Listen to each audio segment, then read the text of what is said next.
Welcome to this Rules You Got Wrong for our Death Head Dice Warmachine Hordes BatRep number 2. This was a 19-point game of Trollbloods versus Steelhead Mercenaries. I brought my Trollbloods and Ben brought his Mercenaries. And if you haven't seen the game yet, you can click on the link right about here. And we'll give you a second or two if you haven't watched it, because you don't want to find out how it ends. He's going to spoil it. That wouldn't be any fun. And they should be gone by now. Okay, so as you can, anyone who has watched the game will realize that it was fairly quick. Playing scenario, playing the No Man's Land, it was I wasn't paying too much attention to what I was doing, and my tactics weren't really the best. And we'll cover some of that in some of the comments and questions in the comments in the video. So we'll kick into the comments right away. So from YouTube, Mr. Eva and Amnesia. Great BatRep as the first one. Very interesting and clear. Thank you. Although it was technically our second one. The brick tactic isn't so good in that scenario, and that's exactly true. I'd been I was so excited to field my my Crawlstone guys. Oh, there we go. See if we can get there. I was so excited to field these guys, thinking, oh yeah, brick would be great. Not even thinking about the scenario that I had to hold the 3 different areas, 2 of my own and 1 of the opponent's, so without any contesting it. So poor choice of tactics on my part, but I wanted to use it because I was so excited because it's the first time I got to. So hope to see more in the next days with the Trollblood Revenge.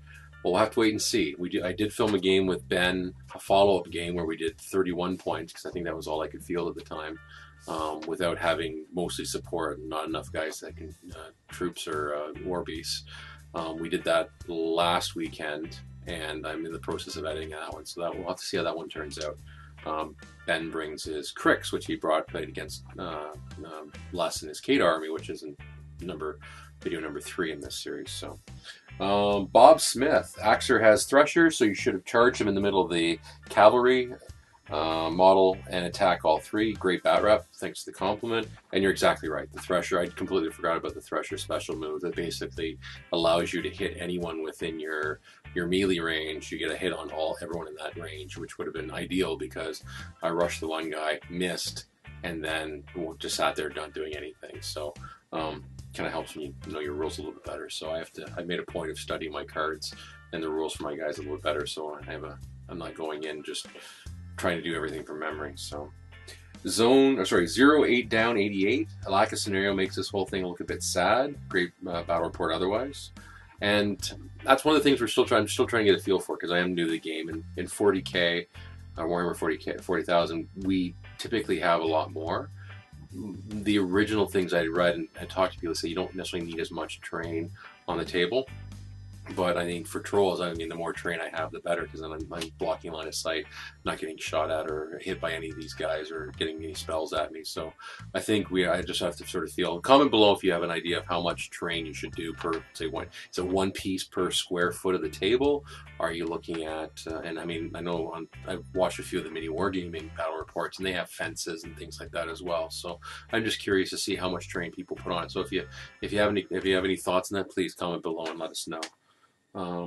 So Miss Shinobi as well as Kinsatics were helping me with my pronunciation. I have to admit that it's Damiano as the warcaster for the Steelheads, and also the other one that I have to admit I butchered. I was saying Cavalry as Calvary.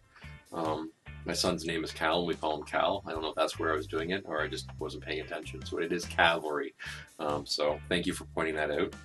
And Tavardi from the Mini Wargaming forum or comments said, nice stuff. I like your background music as well. Look for bigger games in the future. And as it says in the end of the video, it's Kevin McLeod who does in Computech. He does all the free for commercial rights free music, so you can use it and not have to pay him. Although I do make a donation just for the sake for the use of the thing. And it was Manderville, which is a slight reggae beat, which I like better than the hardcore metal stuff you sometimes hear, which is not really to my taste. So thank you for the compliment. Big Wheeze from Mini Wargaming says good stuff. I've pointed out my cavalry opposed to Calvary. Fury from Mini Wargaming said nice battle report, like the music too. Couple points. Warbeast cannot be forced to use their animus and then run. And he goes on to explain the rule, and that is actually true. And the one thing, again, I'm still trying to get used to the game, because I know there's some rules say that you're allowed to use it anytime in the activation. So for example, I can activate my Crawlstone warriors, or my Crawlstone bears. I can activate it to create the force field and then run them, because it says you can activate anytime, or do this anytime during the activation. So I can do it first and then run it. It doesn't seem where the rule specifically calls out on the Fury, or under the rule saying about Animus, you can't run the same time an Animus has been used, or you can't use the Animus if you've run in that activation. So that was indeed correct. So I have to watch that for next time. Then the next point he goes is to hold a control point in most scenarios, you need at least half a unit. Any number of unit can contest but not control it. So I'm not sure the rules of the scenario you played, but that holds true. The cavalry could not have held that zone. They got knocked down to one member with 3 strikes before they got, and that was the squad of 3 that still had cavalry. And the other thing we forgot to do is, if you notice, we didn't actually do a morale check or a command check, because he had lost over 50%. So he should have had to roll for that. But now I wasn't able to find anything in the rules regarding that. Now I know I believe, and I have to go back and look at the 40K.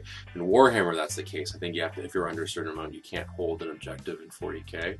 But I could be wrong as that as well. But I wasn't able to find any direct reference to you have to be above 50% to hold something. So again, if you can point out where it is in the rulebook, I went through the Warmachine rulebook. I couldn't find anything.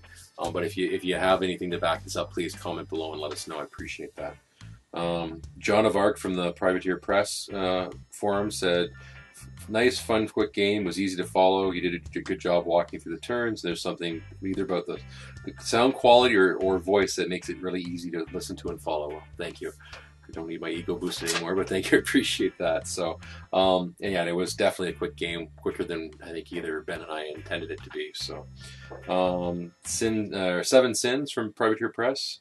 I said, yeah, nice one. Over very suddenly. Again, if you play to the scenario instead of playing to what your model does, probably lasts a little bit longer. Cannonball, well formatted. Thanks for making this. Well, thank you for watching it. And Commander Kador, who is actually Les, who plays Kador, who's in the next battle report. He wants some more. So that was it.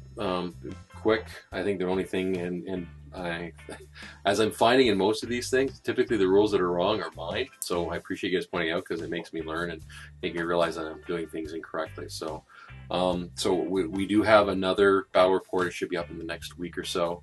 I'm hoping it should be it's the Trollbloods versus Crix, and it's like Crix with some Mercs as well.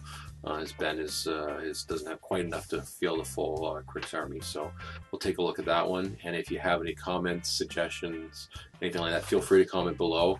We do have a Twitter feed, which I'm trying to do stuff on a regular basis. I'm not always that good, and I'm updating our blog site as well. I'm hoping to have something up by the end of the new year. We'll have everything more consistent, backed up as well. Not backed up, but new content and things like that. So thank you very much for watching, and stay tuned for the next battle report. And to all my new subscribers, because there's been a number of you over the last week or two, thank you very much, and I hope you enjoy what you're seeing.